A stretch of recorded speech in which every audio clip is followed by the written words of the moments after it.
Kita mulai ya, kita mulai. Untuk membuka rangkaian debat kedua calon wakil presiden pemilu 2024, kita akan simak sambutan dari Ketua Komisi Pemilihan Umum yang dilanjutkan dengan doa. Kepada Bapak Hasyim Asyari kami persilahkan.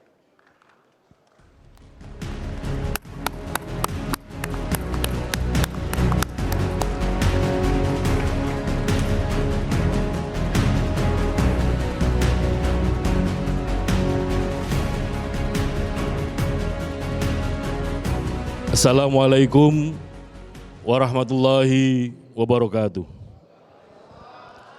Selamat malam dan salam sejahtera untuk kita sekalian. Yang saya hormati para pimpinan partai politik peserta pemilu 2024. Yang kami hormati pasangan calon presiden wakil presiden nomor urut 1 Bapak Haji Anies Rashid Baswedan dan Bapak Haji Abdul Muhaimin Iskandar. Yang kami hormati pasangan calon nomor urut 2 Bapak Haji Prabowo Subianto dan Bapak Gibran Raka Buming Raka. Yang kami hormati pasangan calon presiden wakil presiden nomor urut 3 Bapak Haji Ganjar Pranowo dan Bapak Haji Muhammad Mahfud MD. Yang kami hormati para anggota KPU beserta Sekjen KPU dan jajaran, yang kami hormati Ketua dan anggota Bawaslu, yang kami hormati Ketua dan anggota DKPP, yang kami hormati para panelis yang telah memberikan dukungan kepada KPU untuk menyusun daftar pertanyaan untuk debat kali ini. Pertama-tama marilah kita memanjatkan puji syukur kepada Allah SWT, Tuhan yang Maha Kuasa, yang senantiasa melimpahkan rahmat dan nikmat kepada kita, terutama nikmat sehat walafiat, sehingga pada malam hari ini kita dapat bertemu di sini, silaturahim kepemiluan dalam rangka debat kedua calon wakil presiden pemilu 2024.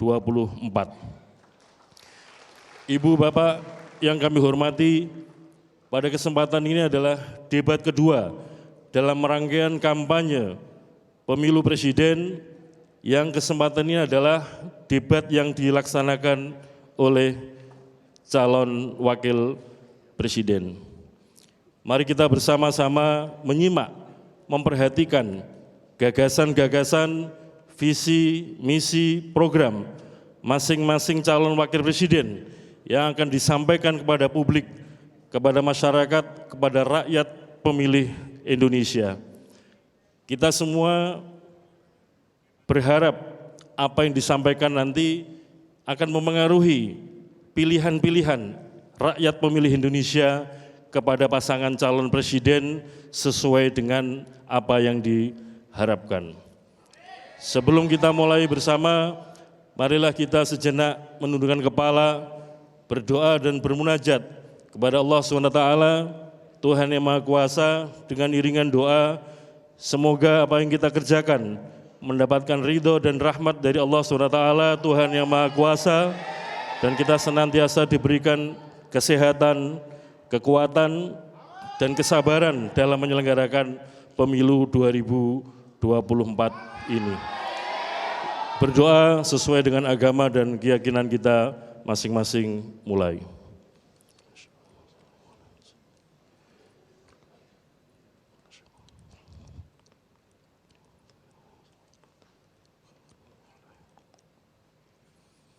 Berdoa selesai, kami ucapkan terima kasih kepada saudara moderator yang akan memimpin, memoderasi debat pada debat yang kedua ini. Kami ucapkan terima kasih kepada stasiun televisi yang menyiarkan debat kedua calon wakil presiden untuk pemilu 2024. Demikian, kiranya ada yang kurang berkenan, kami mohon maaf. Assalamualaikum warahmatullahi wabarakatuh. Waalaikumsalam warahmatullahi wabarakatuh. Terima kasih Pak Ketua.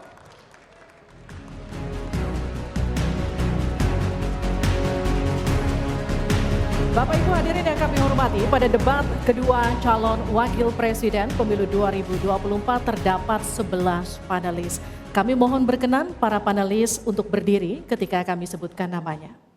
Yang pertama Bapak A. Alamsyah Saragih, anggota Ombudsman RI periode 2016-2021.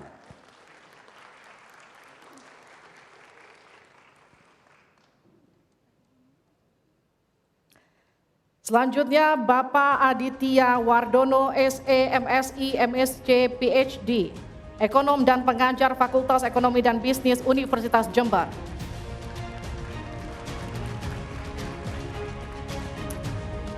Dr. Agustinus Prasetyanto, Ekonom dan Rektor Universitas Katolik Indonesia Atmajaya tahun 2015-2023. Profesor Dr. Fauzan Ali Rashid MSI, Dekan Fakultas Syariah dan Hukum Universitas Islam Negeri Sunan Gunung Jati, Bandung. Henry Saparini PhD, pendiri dan ekonom Core Indonesia. Profesor Dr. Dr. Hieronymus Rowa, MSI, Wakil Rektor Bidang Akademik dan Inovasi Institut Pemerintahan Dalam Negeri, IPDN. Poppy Ismalina, Master of Economics Development, PhD, Associate Professor di Departemen Ekonomi, Fakultas Ekonomika dan Bisnis, Universitas Gadjah Mada. Dr. Retno Agustina Eka Putri, SE MSc, Rektor Universitas Bengkulu 2021-2025.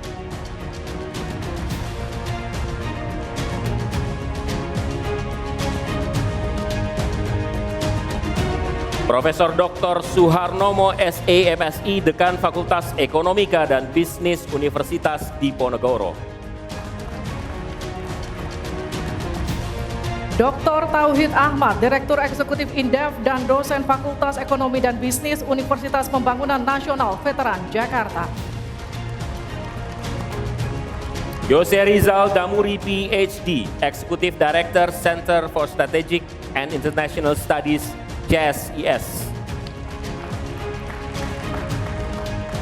Saudara, selanjutnya adalah penyerahan secara simbolis pertanyaan hasil rumusan para panelis oleh koordinator panelis kepada Ketua Komisi Pemilihan Umum.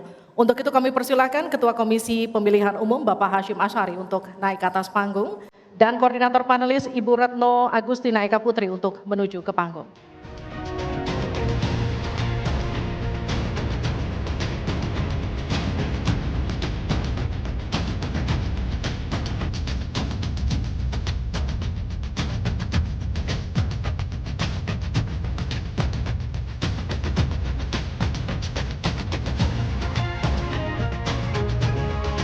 Terima kasih Pak Hashim dan Bu Retno, silakan kembali ke tempat.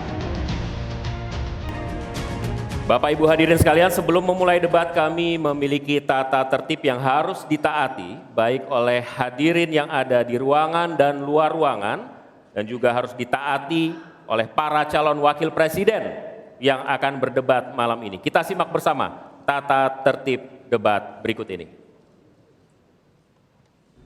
Ketentuan debat, tata tertib sebelum debat.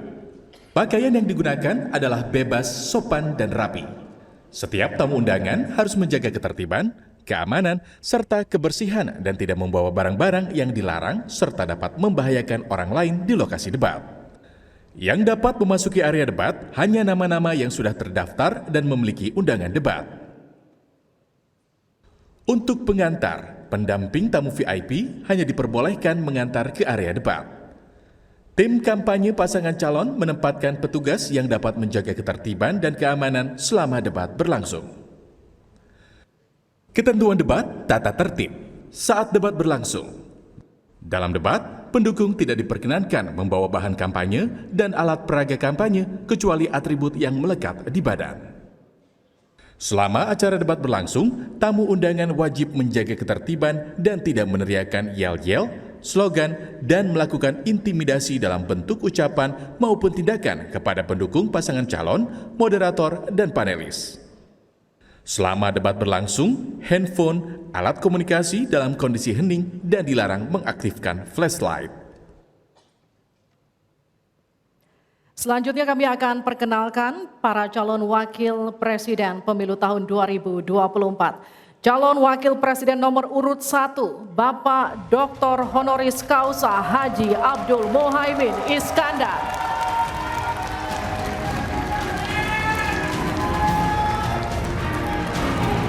Selanjutnya calon Wakil Presiden nomor urut 2, Bapak Gibran Raka Buming Raka.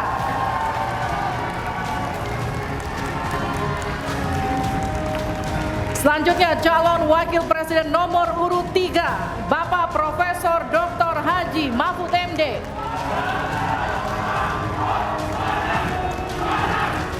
Baik, harap tenang. Terima kasih. Mohon tenang, kita sudah dengar tadi tata tertibnya ya. Oke.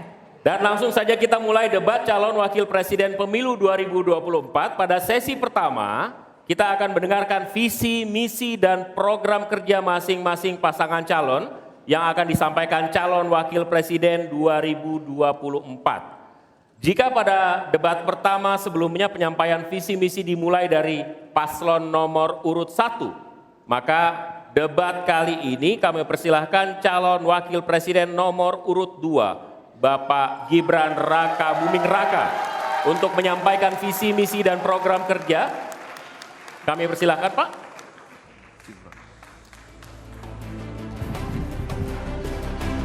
Mohon tenang. Kami butuh kerjasamanya, nanti ada waktunya tepuk tangan. Waktu Bapak 4 menit, dimulai dari saat Bapak berbicara. Silakan. Assalamualaikum warahmatullahi wabarakatuh. Salam sejahtera, Shalom, Om Swastiastu, Namo Buddhaya, salam kebajikan. Indonesia ini negara besar. Kita harus mampu keluar dari middle income trap. Kuncinya kita harus mampu menaikkan nilai tambah di dalam negeri. Di tengah gempuran resesi global, perang dagang, konflik geopolitik, rata-rata pertumbuhan ekonomi negara kita tetap resilient di rata-rata 5%. Pertumbuhan ekonomi yang berkualitas didukung dengan penurunan angka pengangguran, angka kemiskinan, penurunan angka Gini rasio, dan juga angka inflasi yang terkendali. Bapak Ibu yang saya hormati, teman-teman sesama anak muda, lalu apa agenda ke depan? Kita akan lanjutkan hilirisasi, bukan hanya hilirisasi tambang saja, tapi juga hilirisasi pertanian, hilirisasi perikanan, hilirisasi digital, dan lain-lain. Kita lanjutkan juga pemerataan pembangunan yang tidak lagi Jawa sentris. Kita genjot terus ekonomi kreatif dan juga UMKM. Kita punya 64 juta UMKM yang menyumbangkan 61% untuk PDB kita. Jika 4 langkah tadi bisa kita penuhi, insya Allah akan terbuka 19 juta lapangan pekerjaan. Pemerataan pembangunan itu wajib. Sekarang investasi yang ada di luar Jawa sudah ada 53%. Pembangunan IKN yang berkelanjutan ini akan membuka titik pertumbuhan ekonomi baru, akan membuka akses dan juga konektivitas, sekaligus membuka lapangan kerja. IKN ini bukan hanya saja membangun bangunan pemerintahan, tapi juga sebagai simbol pemerataan pembangunan di Indonesia, dan juga sebagai simbol transformasi pembangunan Indonesia.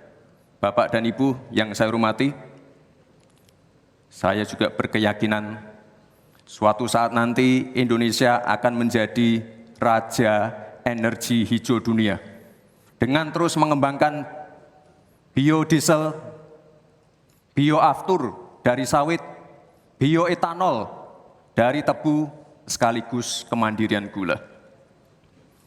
Untuk menuju Indonesia emas dibutuhkan generasi emas. Kita harus mampu merubah future challenge menjadi future opportunity. Kita harus punya future talents yang dilengkapi dengan future skills. Untuk itu, hilirisasi digital akan kami genjot.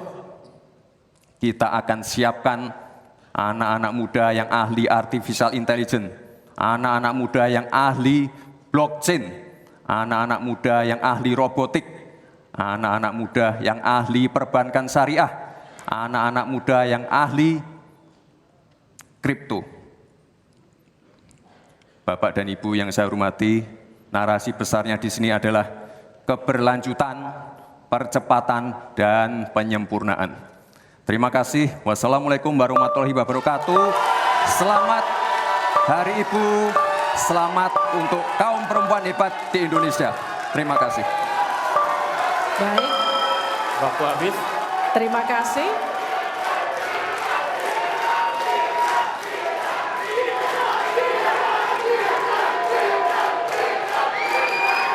Baik, cukup. Boleh tenang? Kita lanjutkan. Cukup ya. Terima kasih Bapak Gibran Raka Buming Raka. Kami persilakan Pak Gibran untuk kembali ke tempat. Kembali dulu Pak. Harap tenang, kita lanjutkan. Selanjutnya kami persilakan calon wakil presiden nomor urut 3, Bapak Mahfud MD untuk naik ke atas panggung dan menyampaikan visi, misi, dan program kerja. Pak Mahfud, waktu Bapak 4 menit, kami akan mulai ketika Bapak mulai berbicara. Silakan. Assalamualaikum warahmatullahi wabarakatuh. Waalaikumsalam. Mari kita bersujud semuanya, saudara-saudara di seluruh Indonesia, kepada Ibu kita dalam rangka mengucapkan selamat Hari Ibu 22 Desember 2023 ini. Dan sesudah ini kita lanjutkan pengabdian kita kepada Ibu Pertiwi. Ada yang bertanya kepada kami, mungkin tidak Anda mentargetkan mendapat pertumbuhan ekonomi 7% di dalam 1 tahun. Karena di dalam sejarah reformasi tidak pernah sampai tumbuh sebanyak 7%. Dulu hanya itu dicapai pada tahun 89 sampai 91 di era Orde Baru. Lalu pertanyaan itu saya sampaikan kepada beberapa orang ahli. Lalu mereka mengatakan hanya karena kebodohan kita ini tidak bisa menaikkan pertumbuhan ekonomi menjadi 7% karena kita ini kaya raya dengan sumber daya alam dan sumber daya manusia yang hebat. Masalahnya apa? Masalahnya banyak korupsi dan inefisiensi di sektor-sektor pertumbuhan ekonomi, yaitu di sektor konsumsi, belanja pemerintah, ekspor impor, dan investasi. Jadi dengan demikian karena banyak korupsi, dan itu memang betul terjadi.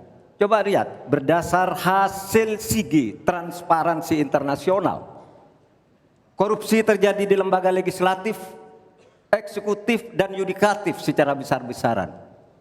Korupsi juga terjadi di 3 metra alam kita ini. Kita menginjak bumi, ada korupsi di tanah dan pertambangan. Kita ke laut, ada korupsi di masalah kelautan. Kita melihat udara, pesawat terbang kita, ternyata di udara juga banyak korupsi. Akibatnya apa? Rakyat miskin. Saya ketemu dengan seorang bernama Teddy dan Joni di Padang. Seorang atau 2 orang pegawai angkutan perusahaan truk menyatakan tidak pernah bisa mendapat subsidi minyak yang disediakan oleh negara karena tidak pernah sampai di korupsi.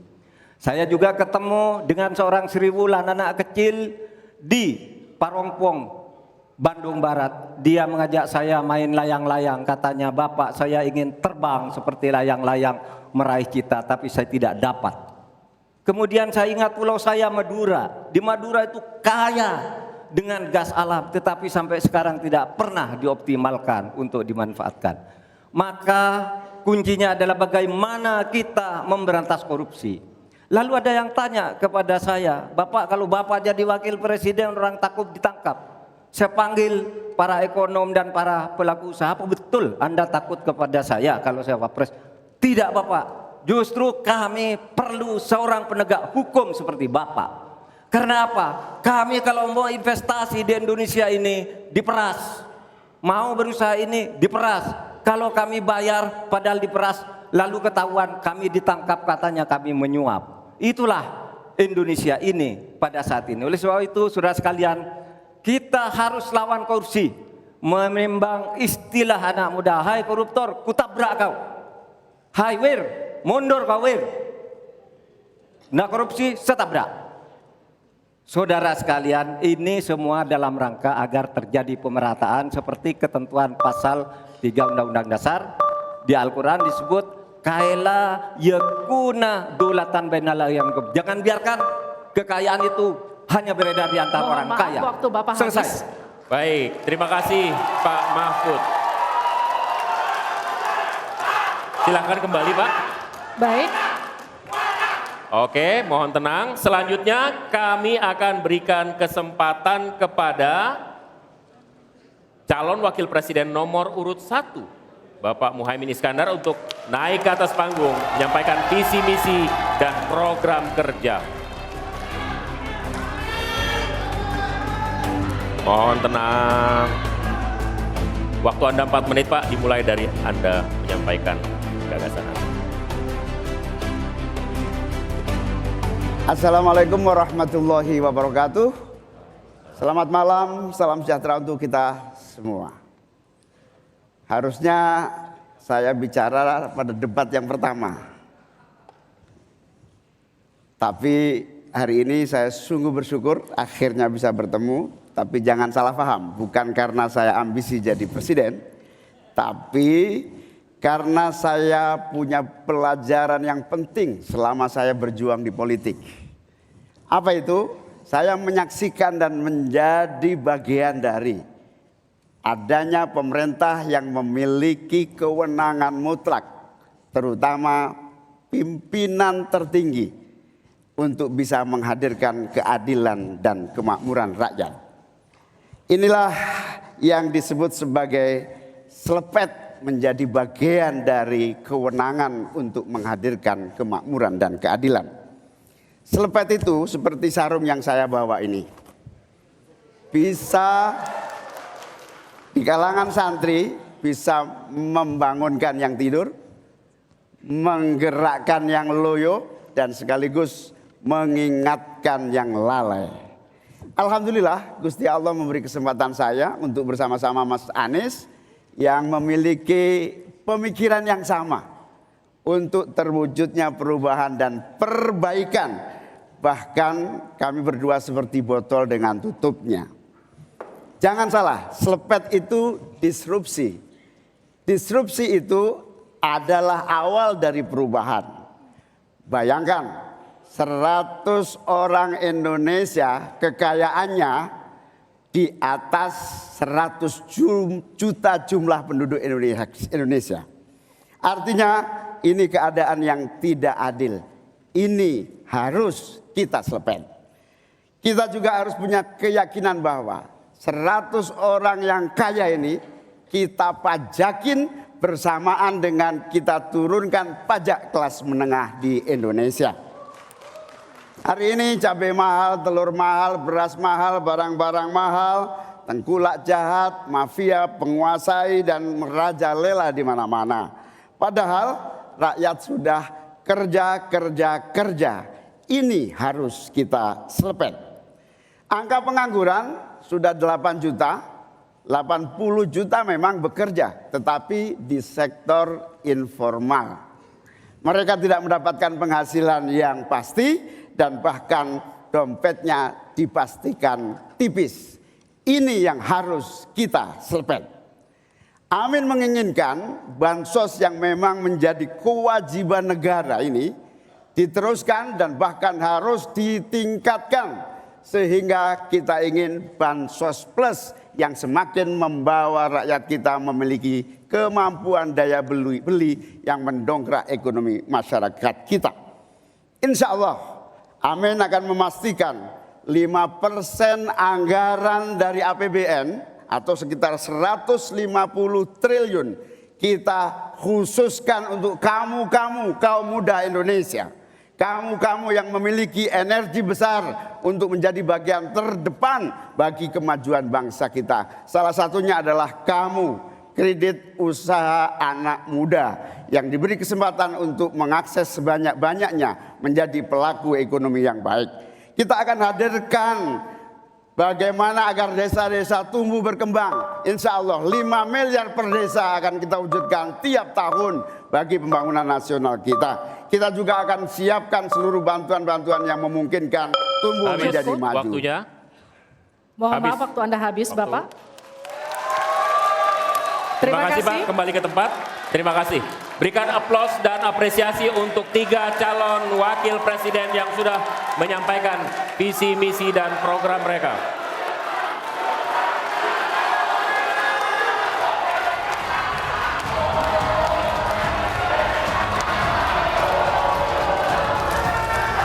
Baik, cukup. Oke. Cukup, tahan dulu. Saudara, kita akan jeda sejenak. Dan usai jeda, pada segmen berikutnya kita akan memperdalam visi misi dan program kerja para calon wakil presiden yang telah disampaikan tadi. Untuk itu tetap bersama kami di debat kedua calon wakil presiden pemilu 2024.